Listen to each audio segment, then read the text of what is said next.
não parar, não precipitar e não retroceder. Então dizer para esse cara, sabe quando nós vamos parar? Nunca. Nunca na sua porca vida. Né?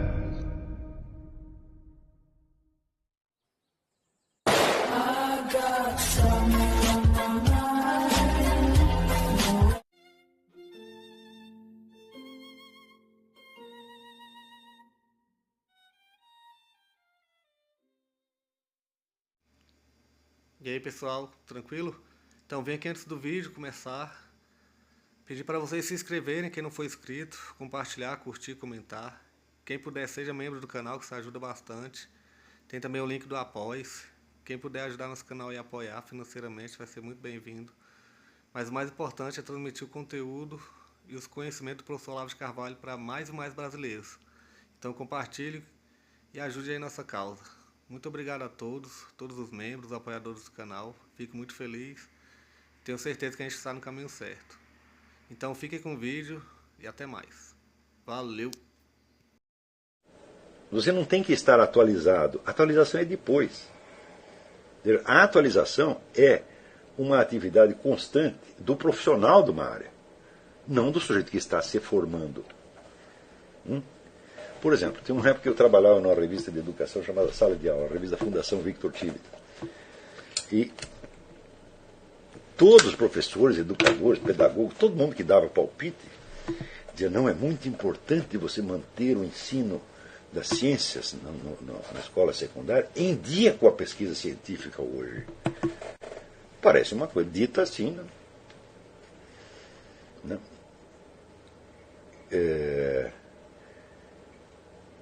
Eu vou experimentar. Eu não vou analisar a frase, eu vou dizer uma frase contrária. E vocês, pelo contraste, vocês já vão perceber tudo que eu estou querendo dizer. Eu digo, não. Só tem importância você estudar nas ciências aquilo que não será abalado ou modificado pelas próximas pesquisas.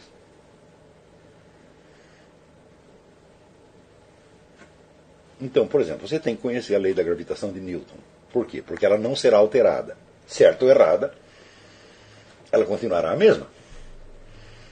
Mas o estado atual das pesquisas, o que você quer dizer com atual?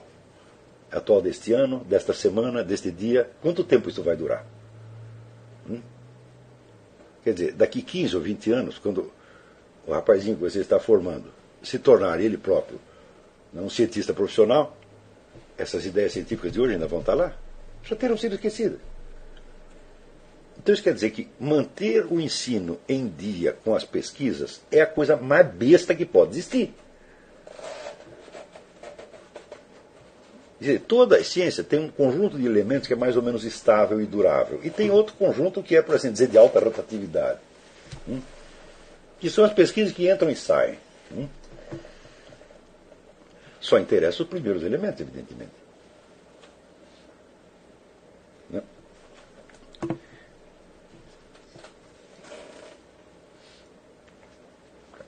Então, essa ideia, por exemplo, é o tipo do topos que se impregnou na mente dos educadores brasileiros de tal modo que ela parece uma verdade autoevidente.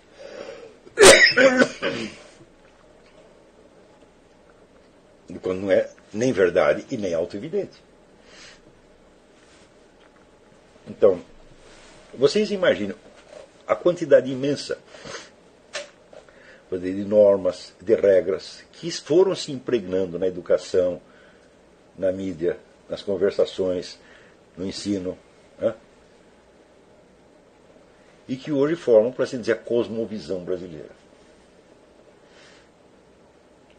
Tudo isso é o que nós vamos ter que mudar. Nós temos que criar uma nova cultura superior. Mas para criá-la, nós temos que nos apoiar nos últimos que conseguiram criar uma cultura superior. Então, por exemplo, eu lembro que eu comecei a minha educação lendo a história da literatura ocidental do Carpo e anotando os nomes dos autores e títulos dos respectivos livros e depois ler aquilo. Na verdade, eu não terminei até hoje, porque ele cita lá mais de 3.000 autores, cada um com 10, 20 livros. de quanto disso eu consegui ler na minha vida. Um pedaço. Mas um pedaço suficiente para eu ter uma visão do que é a história literária do mundo.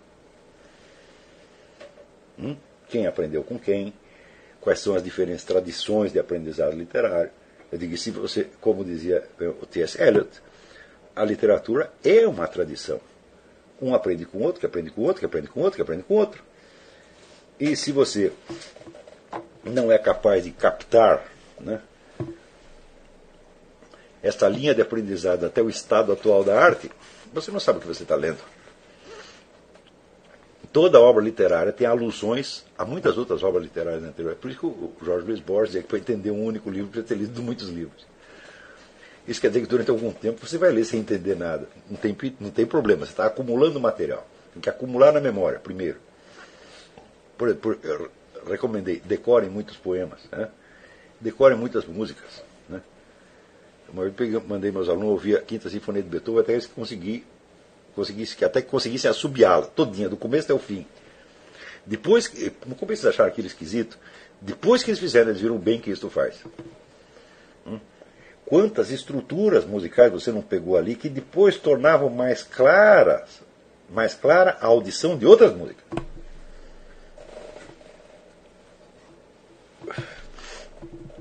Decorar textos é importante. Para quê? Para que você possa perceber o que é a estrutura verdadeira do texto.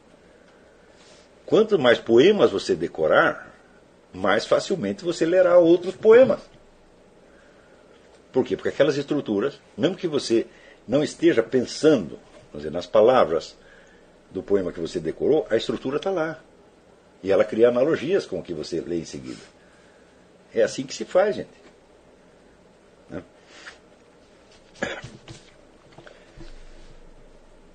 Então, a abstinência em matéria de opinião não quer dizer que você não vai ter opinião nenhuma.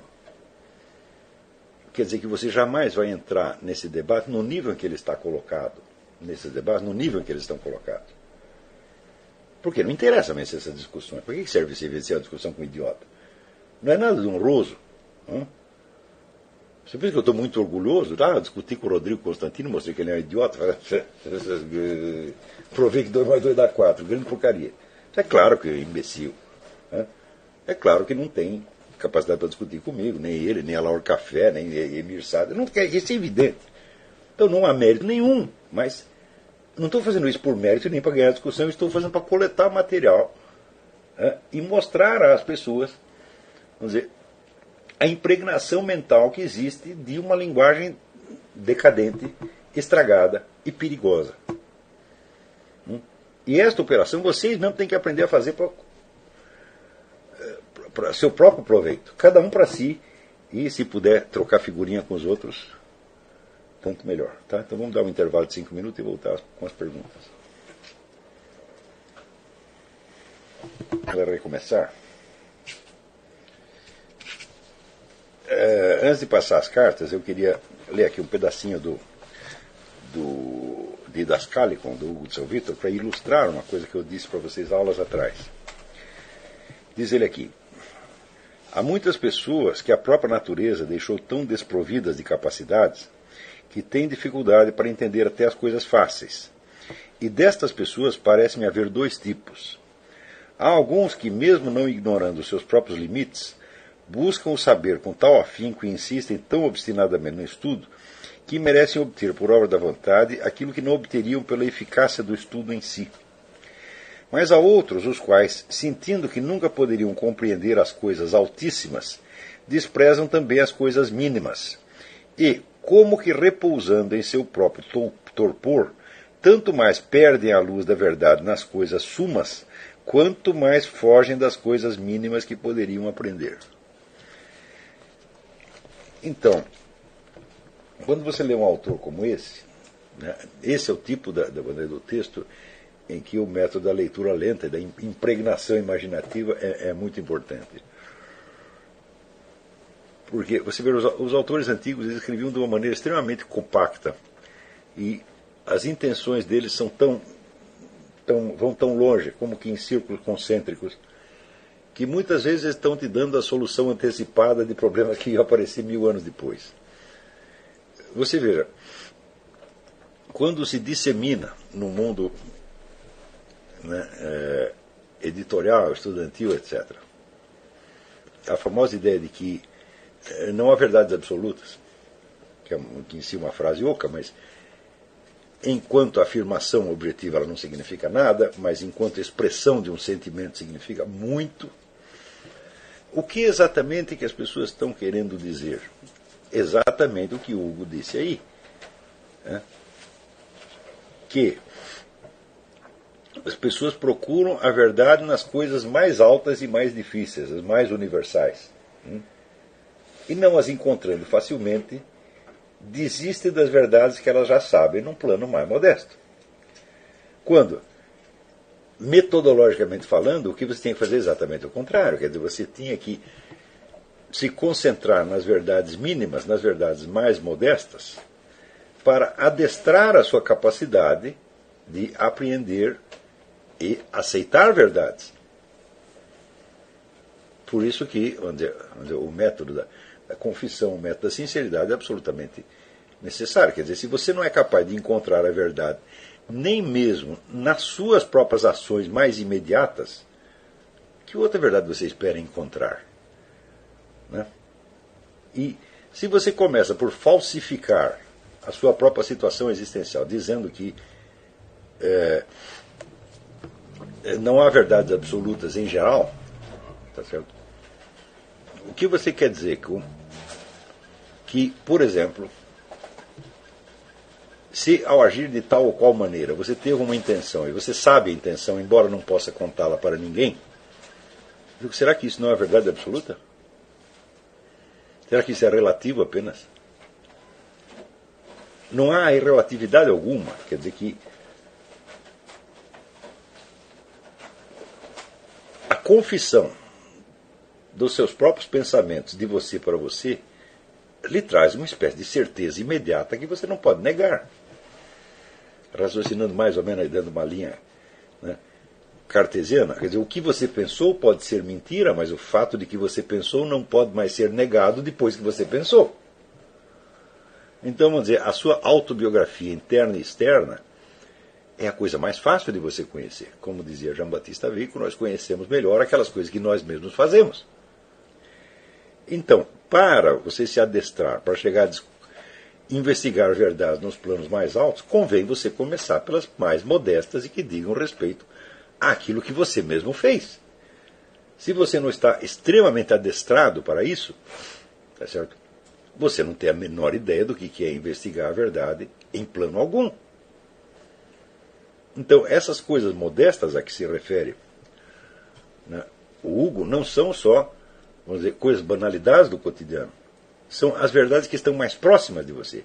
E não há outras que estejam mais próximas do que aquelas que se referem àquilo que você mesmo fez, pensou, quis, desejou, etc, etc, etc.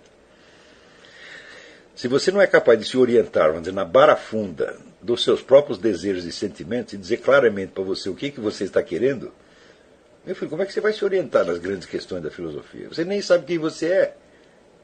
Entendeu? Então, essa é uma coisa básica. No entanto, é possível ler esse primeiro parágrafo do Hugo sem você reparar a tremenda gravidade do que ele está dizendo. Porque ele está expressando de uma maneira tão simples, né, que você é capaz de passar por esse parágrafo esperando coisas mais importantes que ele vai dizer em seguida. Ou seja, você vai cometer na própria leitura o erro mesmo que ele está apontando. Disse, epa, se ele mandou prestar atenção nas coisas mínimas, é melhor prestar atenção nesta coisa mínima que ele está dizendo. Está entendendo? E quando você começa a deixar a sua imaginação se impregnar disso, e começa a puxar pela memória, né, e ver a facilidade com que você mesmo parte para a discussão das coisas mais altas e complexas, né, sem antes ter sequer tentado conhecer a verdade nas coisas mais próximas, então você entende o que ele está falando de uma gravidade extrema. Não é isso? Então, Quando um sujeito disser para você, não, não há verdades absolutas, ele diz, olha, você não conhece nenhuma verdade. Que seja verdade de maneira inegável. Você não conhece mesmo nenhuma.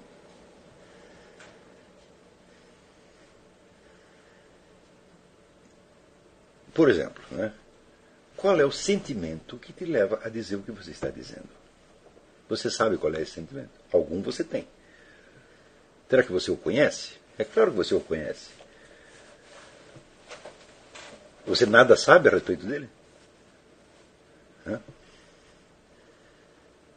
E quando você percebe qual é a intenção que você está dizendo, com que você está dizendo algo, não tem mais jeito de você escapar dela. Então, eis aí uma verdade absoluta que você conhece, não é alguma que eu conheço. Mas uma verdade absoluta não precisa ser uma verdade universal e necessária. Hã? Basta ser, vamos dizer, uma verdade que não pode ser contraditada por nenhuma outra. E aquilo que é estritamente verdadeiro no seu próprio plano é uma verdade absoluta. Agora, por que quando as pessoas procuram verdades absolutas, elas procuram não verdades absolutas, mas verdades universais? Hã? Epa, aí é mais difícil. Por que você não procura uma verdade absoluta que você já conheça?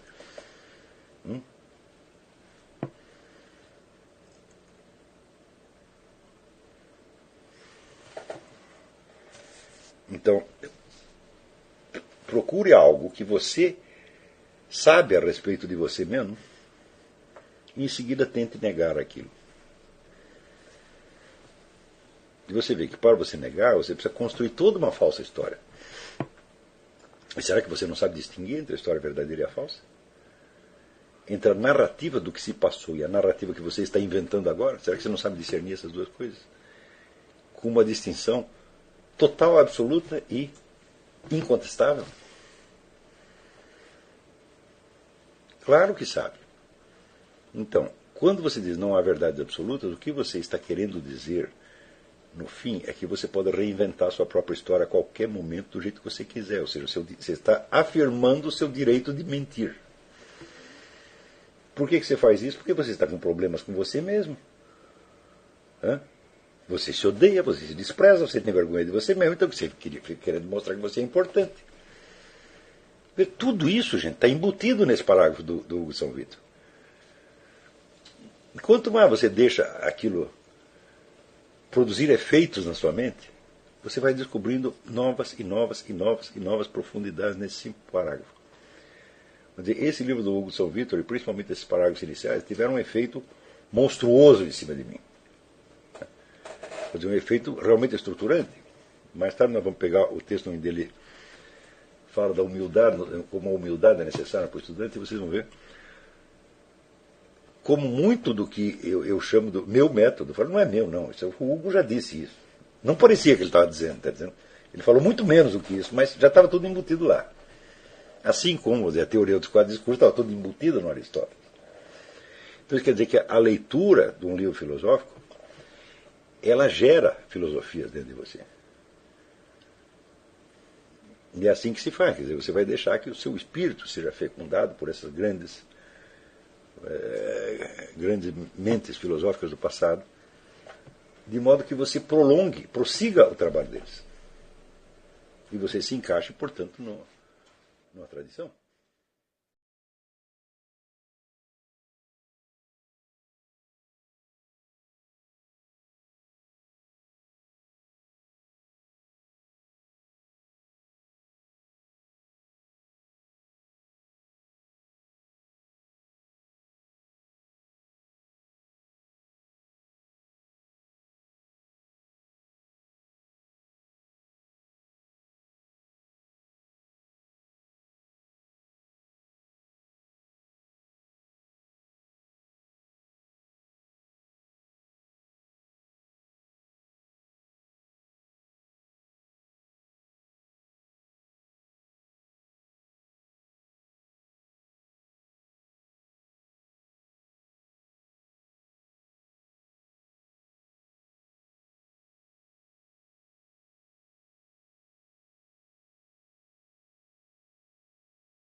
Chegamos a mais um final de uma aula, de um vídeo.